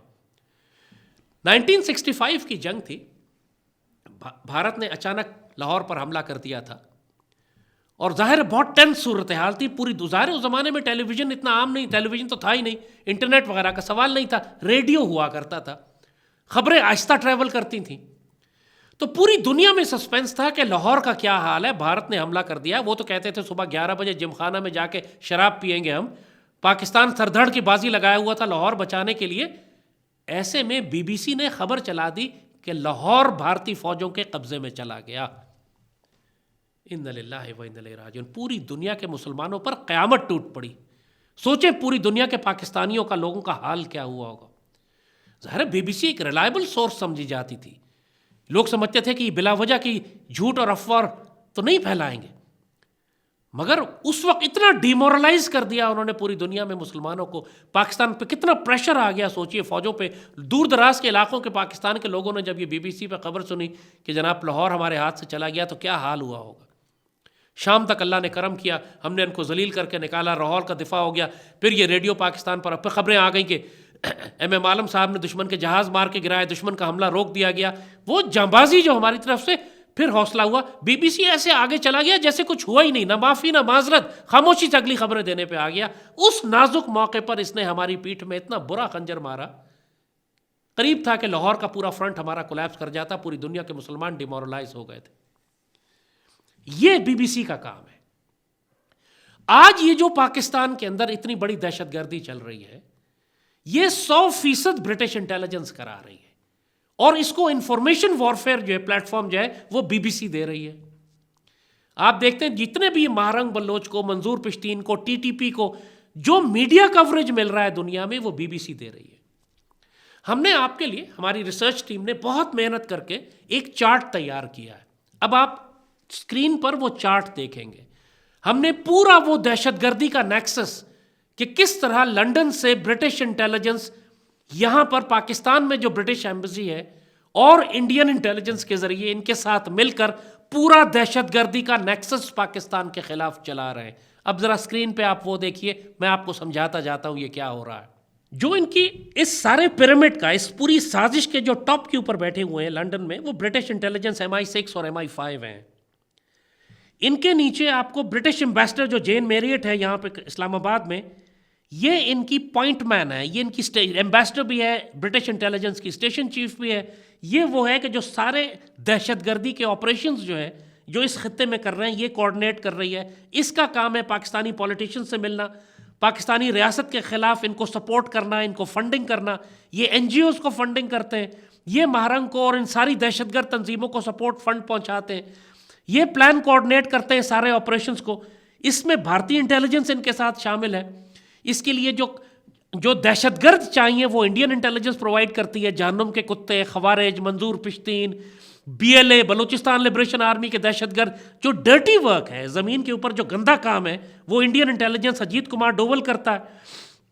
اور ان کے جو یہ برٹش ایمبیسی جو ہے وہ کابل میں جو ان کے ریپرزنٹیٹو ہے وہ افغان طالبان کے ساتھ, اور ان کا کابل میں جو ان کا ریپرزنٹیٹو ہے وہ کوآرڈینیٹ کرتا ہے افغانستان آپریشنز کو, کیونکہ پاکستان کے خلاف ان کو آپریشنز کرنے کے لیے ان کو انڈیا سے بھی چاہیے, افغانستان سے بھی کوآرڈینیٹ کرنا ہے, اور ساتھ ساتھ انٹرنیشنلی ان کو ان این جی اوز کو سپورٹ کرنا ہے جو گلوبلی ان این جی اوز کو فنڈ کر رہی ہیں, سپورٹ کر رہی ہیں, پاکستان کے خلاف کیس بنا رہی ہیں. تو یہ سارا نیکسس جو ہے یہ 3 بڑے ایریاز میں اس وقت یہ زیادہ آپریٹ کر رہے ہیں. ایک آزاد کشمیر میں, وہاں پہ پچھلے دنوں جو آپ نے دیکھا تھا اتنی بڑی بغاوت کی تحریک چلی تھی, ٹوٹلی برٹش فنڈڈ تھی, برٹش انٹیلیجنس فنڈ کر رہی تھی اسے. اس کا جو نواز میر جو اس کا جو آرگنائزر تھا. اس کے بعد مختلف گروپ جو انہوں نے بلوچستان لبریشن آرمی کے بنائے ہوئے. ایک اس کا پولیٹیکل فرنٹ فیس ہے مہرنگ کا, بی وائی سی, مہرنگ اور ماما قدیر اور سمی دین, اور اس کے اندر حامد میر جیسے غدار جو آتے ہیں. اس کے بعد بی ایل ایف ہے, یہ ملیٹنٹ آرمز ہیں, یہ وہ ہیں جو جنگ کرتے ہیں نیچے. براس ہے, بی ایل اے ہے, یو بی اے ہے, یہ مختلف ان کے جو گینگسٹرز ہیں. کوئی برامداد ہبریار مری ہے, بہران مری ہے, برامداد بکٹی ہے, اسلم اچھو ہے, بشیر زیب ہے. بشیر زیب کے بارے میں سنا ہے کہ شاید قتل ہو گیا, لیکن ابھی کنفرمیشن نہیں ہے. پھر اس کے بعد ان کا جو افغانستان اور کے پی کا چیپٹر ہے جس میں ٹی ٹی پی ہے اور پی ٹی ایم ہے, یہ دونوں دہشت گرد. اور ان کے نیچے منظور پشتین ہے, محسن داوڑ ہے, علی وزیر ہے, نور ولی ہے, اور نور ولی کے نیچے مختلف دہشت گرد خوارج کے جو مختلف گروہ ہیں. اور پھر سب سے بڑھ کر آپ نوٹ کریں کہ پاکستان کے خلاف ہونے والی تمام بغاوتوں کے جو سربراہ ہیں وہ لنڈن میں بیٹھے ہوئے ہیں. ان سب کو برٹش انٹیلیجنس پروٹیکٹ بھی کر رہی ہے, پے بھی کر رہی ہے. الطاف حسین بھی آپ نے دیکھا ہے کہ پچھلے 20-25 سال سے لنڈن میں بیٹھا ہوا ہے, اور کس طرح پاکستان کی سیاست کے اندر وہ بغاوتیں برپا کرتا ہے, لیکن کوئی اس کو ہاتھ نہیں لگا سکتا. حالانکہ پاکستانی حکومت نے کتنی دفعہ اس کو چپ کرانے کی یا پاکستان منگانے کی کوشش کی ہے. اگر آپ دیکھیں تو امریکہ میں بھی ایک بہت بڑا گروپ ان کا بیٹھا ہوا ہے, جس کے اندر آپ کو جبران الیاس ملے گا جو خود سی آئی اے کے لیے کام کرتا ہے, یو ایس سیکرٹ سروس کا وہ ایجنٹ ہے. وجاہت ہے, موہت پیرزادہ ہے, شہباز گل ہے, شاہین صہبائی ہے, احمد دورانی ہے. یہ وہی ایلیمنٹس ہیں, سارا وہ گروپ ان کا جو انہوں نے امریکہ میں بٹھایا ہوا ہے. لیکن لنڈن میں آپ دیکھیں تو ایک بہت بڑا گروپ بیٹھا ہوا ہے جو اگین جو آپ کو ہم نے بتایا تھا کہ روتھ چائلڈ فیملی جو کنٹرول کرتی ہے برٹش انٹیلیجنس اور برٹش پالیسیز کو, اس کے ساتھ کنیکٹڈ ہے گولڈ سمتھ فیملی. یہ ایک ہی فیملیز ہیں, یہ رشتہ دار ہیں آپس میں, ان کی آپس میں شادیاں ہوئی ہوئی ہیں. اور گولڈ سمتھ فیملی پھر پروٹیکٹ کر رہی ہے اس سارے گروپ کو, گینگ کو, کہ جو پاکستان کے خلاف ان بغاوتوں کو سپورٹ کر رہا ہے, جس میں آپ کو عادل راجہ ملتا ہے, زلفی بخاری ہے, عمران ریاض ہے, شہزاد اکبر ہے, یہ آپ کا صابر شاکر ہے, اور شایان علی وہ لڑکا جو لونڈا سا ہے جو بکواس کرتا رہتا ہے سڑکوں پہ. اور پھر جتنے بھی دہشت گرد تنظیمیں ہیں پاکستان میں جو نون دہشت گرد ہیں, پروسکرائبڈ آرگنائزیشنز ہیں, دنیا ڈکلیئر کر چکی ہے ان کو کہ وہ ٹیررسٹ آرگنائزیشنز ہیں, لیکن ان کے سربراہ آپ کو لنڈن میں بیٹھے ہوئے ملیں گے اور کوئی ہاتھ نہیں لگا سکتا ان کو. یعنی ہبریار مری لنڈن میں بیٹھا ہوا ہے, برامداد بکٹی ادھر ہے, مہران مری ادھر ہے, اومار ادھر ہے. یعنی سارے بی ایل اے اور براس کے جو ٹیررسٹ آپ کو زمین پہ لڑتے ہوئے نظر آ رہے ہیں, ان کی لیڈرشپ برٹش انٹیلیجنس نے لنڈن میں اپنی پروٹیکشن میں رکھی ہوئی ہے. امیجن کریں آپ اس بات کو. دیکھیے پچھلے دنوں لنڈن میں ہنگامے ہوئے تھے, پورے لنڈن میں لوگوں نے پتھراؤ کیا, ہنگامے کی, آگ لگائی, بڑا فساد ہو گیا تھا. اور جس شخص نے وہ فساد شروع کروائے تھے وہ لاہور میں بیٹھا ہوا تھا. اس نے ایک ٹویٹ کی تھی, کوئی غلط خبر نکال دی تھی, جس کی وجہ سے ایتھنک رائٹ شروع ہو گئے, ایشینز کے خلاف, گوروں اور ایشینز میں لڑائی شروع ہو گئی, ایک فساد مچ گیا. وہ ٹویٹ اس کی وائرل ہو گئی. برٹش گورنمنٹ نے, برٹش انٹیلیجنس نے پاکستان گورنمنٹ سے کہا کہ جی آپ ہمیں وہ بندہ دیں جس کی وجہ سے لنڈن میں فساد ہوا تھا. حکومت پاکستان نے اگلے دن لاہور سے اس شخص کو گرفتار کیا, جہاز پہ بٹھایا, اس کو لنڈن بھیج دیا. اب سوال یہ ہے کہ آپ نے یہ کیوں کیا؟ جب آپ اچھی طرح جانتے ہیں کہ برٹش انٹیلیجنس ان تمام دہشت گرد گروہوں کو پروٹیکٹ کر رہی ہے جو آج پاکستان میں اتنی خوریز دہشت گردی کر رہے ہیں. یہی فرق ہے قیادت کا. قائد اعظم 1948 میں قائد اعظم سے کہا گیا کہ بادشاہ کا بھائی پاکستان آ رہا ہے, اگر گورنر جنرل قائد اعظم جا کے اس کو ریسیو کریں ایئرپورٹ پہ تو یہ بڑی اچھی بات ہوگی, بڑا اچھا میسج جائے گا پاکستان اور انگلینڈ کے تعلقات کو ٹھیک کرنے کے لیے. تو قائد اعظم نے جواب دیا کہ مجھے کوئی اعتراض نہیں ہے, لیکن شرط میری صرف یہ ہے کہ جب میرا بھائی لنڈن جائے گا تو بادشاہ اس کو ریسیو کرنے کے لیے آئے گا. اب ظاہر ہے کہ برٹش امبیسڈر شرمندہ ہو گیا اس بات کے اوپر کہ یہ نہیں ہو سکتا. قائد اعظم نے کہا پھر یہ بھی نہیں ہو سکتا, دفع ہو جاؤ یہاں سے. یہ غیرت مند قیادت ہوتی ہے جو آپ کو چاہیے ہوتی ہے. 1996 میں ملکہ پاکستان آئی, کوئین الزبتھ یہ جو مر گئی بھنگن, یہ 1996 میں پاکستان آئی تھی. پاکستان کی پارلیمنٹ میں ایک جوائنٹ اجلاس کر کے اس نے خطاب کرنا تھا, اور اس کے خطاب سے پہلے جو پاکستانی پارلیمنٹ کا سپیکر تھا, کوئی سومرو تھا, اس نے اپنے جو افتتاحی کلمات کہے اس کا پہلا جملہ یہ تھا, ملکہ کو مخاطب کر کے کہتا ہے ہم ابھی بھی آپ کے وفادار غلام ہیں, we are still your loyal subjects, انا للہ و انا الیہ راجعون. یہ وہ خاندان ہے جو پاکستان پر مسلط ہے, جن کو 1857 وار آف انڈیپینڈنس کے بعد انگریزوں نے جاگیریں دے کر یہاں کی ایلیٹ بنایا تھا, جن کے لیے ایچ ایس این کالج بنایا گیا تھا, جن کے بچے ایچ ایس این میں پڑھتے تھے, جن کو انگلینڈ میں پڑھایا جاتا تھا, جو براؤن گورے صاحب ہوا کرتے تھے. براؤن صاحب ہوتے تھے اندر سے گورے باہر سے براؤن, اور ان کو ہر اس چیز سے نفرت تھی جس کا تعلق شریعت, اسلام, دین, نظریہ پاکستان سے تھا. ان لوگوں کو جان کے مسلط کیا گیا. لیاقت علی خان کے انتقال کے بعد پاکستان پر جو حکمران اس 50 کی دہائی میں مسلط ہوئے سارے یہ تھے. ایوب خان نے آگے 60 کی دہائی میں پاکستان کو ترقی ضرور دی, لیکن نظریاتی طور پر وہ پاکستان کو مستحکم نہ کر سکے تھے, کیونکہ ان کے آس پاس بھی سارے انگریز تھے. اسی ٹائپ کے لوگ تھے کہ جو اس انگریزی نظام کو آپ سوچیں 75 سال ہو گئے, پاکستان میں کیوں نہیں تبدیل کیا گیا؟ وہی اینگلو سیکسن لا, وہی ہمارے جج بے شرمی کی سے وہ انگریز گوروں کی وگیں پہن کر بیٹھے ہوتے ہیں بڑے فخر کے ساتھ, وہی انگریزی زبان یہاں چلتی ہے, وہی انگریز کا جوڈیشل سسٹم ہے. 1860 کے قوانین جو جنگ آزادی کے بعد ایک غلام قوم کو غلام رکھنے کے لیے انگریز نے بنائے تھے, وہ آج پاکستان میں مسلط ہیں. یہ سب مسلط کرنے والا یہ کون لوگ ہیں؟ یہ وہی نسل ہے جو انگریزوں نے پیدا کی, جو پاکستان کے حکمران ہیں, جو پارلیمنٹ میں بیٹھتے ہیں, جو سیاسی فیملیز ہیں. یہ شاہ محمود قریشی کی فیملی یہ 1857 میں انگریزوں کے ساتھ تھے مجاہدین کو قتل کرنے میں, اس وجہ سے یہ اتنے بڑے جاگیردار اور اتنے بڑے پیر بنے ہوئے ہیں. یہ تمام پاکستانی پولیٹیکل فیملیز یہ سب امت کی غدار ہیں. ان کو انگریزوں نے پال پوس کے آج کے دن کے لیے رکھا. یہ سارا کام برٹش انٹیلیجنس کرتی ہے آج بھی. اسی لیے آپ دیکھیں گے کہ ابھی پچھلے دنوں اس عورت نے یہ جو جین جو میریٹ این کی جو برٹش امبیسڈر ہے, اس نے پورے پاکستان سے مولوی بلائے, علماء کو بلایا برٹش امبیسی میں افطار یا کھانا کھلانے کے لیے. اب کیا کرے گی اس کے بعد؟ اس کے پاس کون سا دین سیکھنے کے لیے علماء گئے ہیں ہمارے؟ یہ وہی مرزا غلام احمد کا, اس میں سے تلاش کرے گی کون سے ہمارے کام کے ہیں, کون سے خوشامدی ہیں, کون سے لالچی ہیں, کس کو شراب کی بوتل پہ, کس کو عورت پہ, کس کو پیسے پہ خریدا جا سکتا ہے, وہ اس کام کے لیے بلاتی ہے وہ. پھر اس میں سے ایک مرزا غلام احمد قادیان کی طرح کے کوئی نکالے جائیں گے کہ جو فتوے جاری کریں گے پاکستان آرمی کے خلاف, جو فتوے جاری کریں گے کہ پاکستان کے خلاف جہاد کرنا جائز ہے. یہ سارے ٹی ٹی پی کے مولوی آپ دیکھیں گے پیچھے سے یا تو یہ بھارتی انٹیلیجنس سے کنیکٹڈ ہے یا برٹش انٹیلیجنس سے. یہ سب کام انگریز پہلے کرواتا رہا ہے. یہاں پر انگریزوں کے خلاف جب انگریزوں نے اس خیبر کے علاقے میں سارا قبضہ کر لیا تھا, یہ صوبہ جس کو اس وقت نارتھ ویسٹ فرنٹیئر پروونس کہتے تھے, تو انگریزوں کے خلاف یہاں بڑی جہاد کی تحریکیں تھیں. تو باقاعدہ انہوں نے مولویوں کے خلاف فتویٰ دیا, مولویوں کے ذریعے فتوے دلوائے کہ جی انگریز اہل کتاب ہیں, پیچھے سے روس آ رہا ہے, رشینز آ رہے ہیں, وہ کمیونسٹ ہیں, وہ اللہ کو نہیں مانتے, وہ ہمارے دشمن ہیں, لہٰذا مسلمانوں کی ذمہ داری ہے کہ اہل کتاب عیسائیوں کی مدد کریں. اس طریقے سے انہوں نے فرنٹیئر ایریا میں اٹھنے والی بغاوتوں کو کنٹرول کیا انگریزوں نے. امیجن کریں, مولویوں سے فتوے دلوا کر, ان کے درمیان پیسہ دے کے, مولوی خرید کر یہ فتوے دیے گئے کہ انگریزوں کی مدد آپ نے کرنی ہے, کیونکہ اس طرف سے روس آ رہا تھا, اس طرف سے برٹش امپائر تھی, بیچ میں خطرہ تھا کہ روس ان مولویوں کو اپنی طرف کر کے بغاوت جہاد کا نعرہ بلند کر دے گا.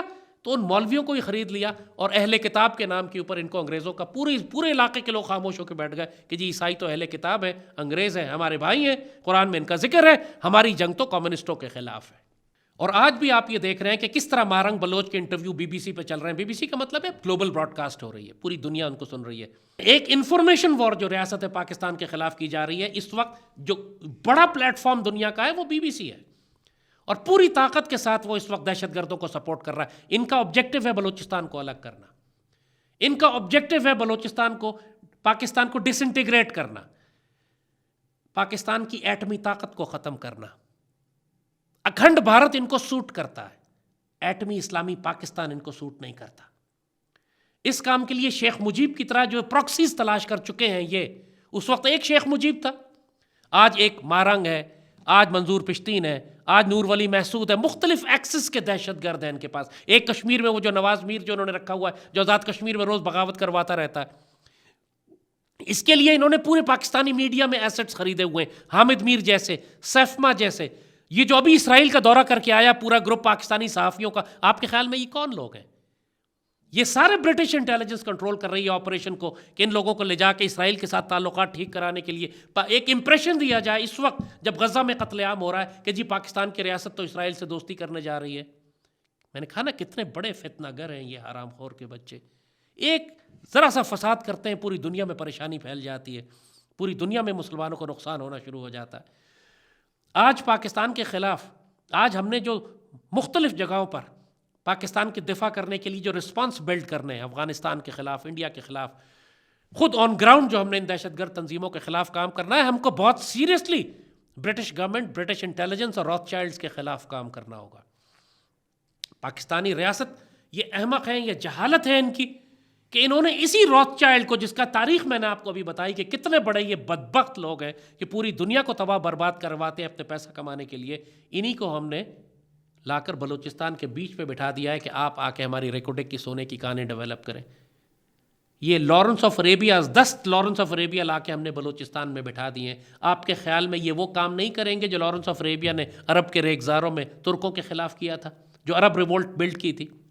آپ کو ابھی تک سمجھ میں نہیں آ رہا کہ جو بلوچستان میں جو بغاوت بلڈ ہو رہی ہے اس کے پیچھے خود یہ راث چائلڈز ہیں جن کو لا کے ہم نے بلوچستان میں بٹھا دیا، جنہوں نے کوئٹہ کے اندر اپنا ایک ہیڈ کوارٹر بنایا، پورا انٹیلیجنس ہیڈ کوارٹر بنا چکے ہیں کوئٹہ میں۔ یہ بالکل اسی طرح جس طرح ایسٹ انڈیا کمپنی نے بنگال میں آ کے پہلے اپنا ایک فورٹ، ایک قلعہ بنایا تھا، پھر وہاں سے انہوں نے پورے ہندوستان پر قبضے کی پلاننگ کی۔ ہم کو کیا ہو گیا ہے کہ ہم جانتے بوجھتے سمجھتے بھی اپنے بدترین دشمنوں کو اپنے گھر کے اندر لا کر بٹھا لیتے ہیں۔ پاکستانی ریاست کو انگلینڈ کے خلاف بہت سخت سٹینڈ لینا پڑے گا، برطانیہ کے خلاف ہمیں لٹرلی جنگ ڈکلیئر کرنی پڑے گی۔ ان کے بہت سارے بزنس انٹرسٹ ہیں پاکستان میں۔ آج بھی پاکستان میں جو سارا فاسٹ موونگ کنزیومر گڈز ہمارے جو چلتے ہیں وہ سب برٹش اونڈ ہیں۔ بڑی بڑی کمپنیز جو ہماری صابن، شیمپو اور ہمارے جتنے بھی واشنگ پاؤڈر بناتی ہیں، یہ سب برٹش ہیں۔ اربوں خربوں ڈالر یہ ہر سال پاکستان سے کما کے لے کے جاتے ہیں۔ ذرا ان کے بزنس انٹرسٹ کو چوٹ لگائیں نا، ذرا سے ضبط کریں نا ان کے انٹرسٹ یہاں پہ۔ ہم نے بائیکاٹ کیا تھا نا فلسطین کے معاملے پہ، پوری دنیا میں نقصان پہنچا رہا ہے ان کے بزنس انٹرسٹ کو۔ اب ان کو صاف صاف تھریٹ کرنے کی ضرورت ہے کہ یہ ہبریار مری، یہ مہران مری، یہ برامداد بگٹی، یہ سارے حرام خور، یہ عادل راجہ اور یہ سارے انفارمیشن وارفیئر ٹیررسٹ، یہ جو تم نے الطاف حسین، یہ جو تم لنڈن میں بٹھائے ہوئے ہو، وہاں سے تم پاکستان کے خلاف دہشت گردی کر رہے ہو، اگر یہ جاری رہی تو پھر ہم برٹن کو اپنا پاکستان اپنا ایک دشمن ملک ڈکلیئر کرے گا سرکاری طور پر۔ تمہارے بزنس انٹرسٹ بھی ہم سیز کریں گے اور تمہارے خلاف جو طاقت ہو سکتی ہے ہم ریاست کے تمام ایلیمنٹس ہم استعمال کریں گے تم کو ہم چپ کرانے کے لیے، تمہارے ایلیمنٹس کو ختم کرنے کے لیے۔ آپ مجھے بتائیں کیا یہ پاسبل ہے کہ پاکستان میں کوئی دہشت گرد گروہ پاکستان میں بیٹھے اور انگلینڈ میں مسلسل بغاوت کراتے رہے؟ کیا یہ پاسبل ہے؟ تو پھر یہ کیسے ممکن ہے؟ یہ کیوں ہو رہا ہے کہ پوری دنیا کے دہشت گرد جو پاکستان میں تباہی مچا رہے ہیں وہ سب لنڈن میں بیٹھے ہوئے ہیں اور برطانوی حکومت ان کو پروٹیکشن دے رہی ہے، برٹش انٹیلیجنس ان کو فنڈنگ کر رہی ہے، اور برٹش ایمبیسی یہاں پر وہ پورا دہشت گردی کا نیٹ ورک چلا رہی ہے جو پاکستان کو ڈس انٹیگریٹ کرنا چاہتا ہے۔ ہم کو پھر برٹش ایمبیسی بند کرنی پڑے گی۔ وہی کرنا پڑے گا جو ایران نے امریکن ایمبیسی کے ساتھ کیا تھا، اندر داخل ہو گئے تھے، سب کو یرغمال بنا لیا، بیٹھ گئے کہ اب جاؤ، جب تک ہمارے پیسے، ہمارے وسائل نہیں دو گے، ہماری بات نہیں مانو گے، ہم تمہارے کتے نہیں چھوڑیں گے۔ کچھ تو پھر ان کے ساتھ ایسے ہی کرنا پڑے گا کہ باز نہیں آ رہے ہیں کیا ہم پاکستان تو تباہ نہیں کروا سکتے صرف اس لیے کہ برطانیہ سے تعلقات خراب نہ ہو جائے، یہ جانتے ہوئے کہ یہ پاکستان کو ڈس انٹیگریٹ کرنا چاہتے ہیں؟ اللہ نہ کرے، ان کا باپ بھی نہیں کر سکے گا۔ پاکستان تو ہم نے تمہارے جبڑوں میں سے نکالا تھا، قائد اعظم نے تم کو بےعزت کر کے، ذلیل کر کے، ہندوؤں کو ذلیل کر کے، اس اکھنڈ بھارت، تمہاری اکھنڈ بھارت کو کاٹ کے، بھارت ماتا کو کاٹ کے ہم نے یہ پاکستان نکال لیا تھا۔ انشاءاللہ یہ نکال کے ہی رکھیں گے ہم، بلکہ اب اس کو ہم بڑا ہی کریں گے۔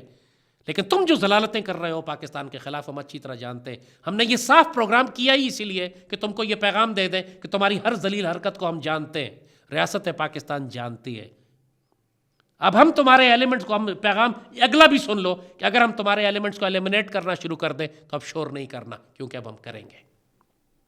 اور پاکستانی قوم بھی بہت اچھی طرح سمجھ لے، اپنے دشمنوں کو پہچانو۔ برطانیہ تمہارا کوئی دوست نہیں ہے۔ پاکستان کو سب سے زیادہ تکلیف، مسلمان دنیا کو سب سے زیادہ تکلیف، انسانیت کو سب سے زیادہ تکلیف جس دجالی شیطانی طاقت نے پہنچائی ہے وہ برطانیہ، وہ انگلینڈ ہے۔ آج یہ مسلم دنیا کو بھی تباہ کر رہے ہیں۔ گریٹر اسرائیل بنانے کے لیے جو تباہیاں مڈل ایسٹ میں مچ رہی ہیں اس کی ساری پلاننگ لنڈن میں ہوتی ہے۔ تل اویو، اسرائیل ان کا ہیڈ کوارٹر نہیں ہے، اسرائیل ان کے پروجیکٹ کا نام ہے۔ روتھ چائلڈ اور اس کی ساری دولت لنڈن میں رکھی ہوئی ہے، اسرائیل میں نہیں ہے۔ اسرائیل ان کا صرف ایک پروجیکٹ ہے مسلمان دنیا کو تباہ کرنے کے لیے۔ جو اصل سٹرینتھ ہے ان کی، ان دجالیوں کی، اس برٹش جو اس کو یہ برٹش انٹیلیجنس کے ذریعے دنیا میں نافذ کرتے ہیں، وہ سٹی آف لنڈن میں رکھی ہوئی ہے، لنڈن میں۔ یہ دجال کی طاقتیں لنڈن میں بیٹھی ہوئی ہیں، اسرائیل میں نہیں بیٹھی ہوئی۔ اسرائیل جیسے کا ان کا ایک پروجیکٹ ہے صرف۔ تو ریاست پاکستان کو بھی اب بہت زیادہ سختی کے ساتھ انگلینڈ سے ڈیل کرنا ہے۔ جس طرح ہم دہشت گردوں کے خلاف ڈیل کر رہے ہیں، ان کے سہولت کاروں کے خلاف بھی ہم کو اسی طرح ایکشن لینا ہے، چاہے وہ این جی او ہو یا کوئی ریاست۔ اور سب سے بڑے دہشت گرد جو امت مسلمہ اور پاکستان کے خلاف اس وقت ہیں وہ برطانیہ ہے۔ اچھی طرح سمجھ لیں اسے۔